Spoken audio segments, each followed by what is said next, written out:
খ্রিস্টান ভাত খাইতেছে, আপনিও ভাত খাইতেছেন। একজন ইহুদি নাসারা যে বাজার থেকে বাজার করতেছে, আপনি সেই বাজার থেকেই বাজার করতেছেন। একজন ইহুদি নাসারা যে রাস্তা দিয়ে হাঁটাচলা করতেছে, আপনি সেই রাস্তা দিয়ে হাঁটাচলা করতেছেন। কিন্তু শেষবেলা দেখা যায় আপনি ইমানদার, আপনি মুসলমান, আপনি পাঁচ ওয়াক্ত নামাজ পড়তেছেন, এজন্য আপনাকে ইমানদার বলা হয়। আর যে ব্যক্তি কাফের ইহুদি নাসারা, সে ব্যক্তি নামাজ পড়তেছে না, এই জন্য তাকে কাফের বলা হয়।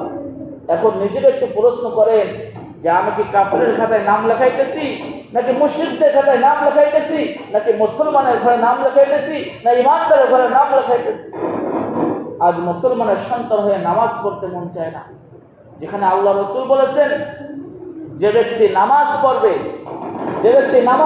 আমি আল্লাহ পাক রব্বুল আলামিন তার রিজিকের ব্যবস্থা করে দেব। যেখানে আল্লাহ পাক রব্বুল আলামিন ওয়াদা করেছেন আমি আল্লাহ তাআলা রিজিকের ব্যবস্থা করে দেব, সেখানে আমি আপনি নামাজ কালাম বাদ দিয়ে দিয়েছি, নামাজ কালাম পড়তেছি না। এ মুসলমান, মনে করতেছি যে বয়স হয়ে গেলে নামাজ পড়ব, যখন 60 বছর 65 বছর হয়ে যাবে তখন নামাজ পড়ব।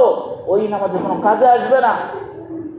আমি দোকান থেকে আমার ছেলের জন্য 5 টাকা দামের বিস্কুট নিয়ে যাই। আমার সন্তান আমাকে বিস্কুট যখন দিয়ে আমি বলি বাবা একটু খাওয়াই দাও তো, বিস্কুটটা ছেলের গালে একবার খাওয়াই দিচ্ছে। আপনাদের কাছে প্রশ্ন, এই খাওয়াই দেওয়ার নাম কিন্তু খাওয়ানো না। আমি যখন বৃদ্ধ হব, আমার যখন বয়স হয়ে যাবে, তখন যদি আমার সন্তান গালে উঠে খাওয়াই দেয়, ওটা হলো খাওয়ার নাম হবে।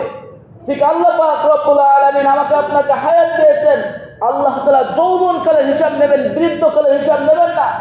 আপনাকে যখন যৌবন দেওয়া হয়েছে আপনি তখন ইবাদত করতেছেন না, যখন আপনার দ্বারা দুনিয়ার কোনো কাজ হইতেছে না তখন আপনি মসজিদ মুখী হইতেছেন।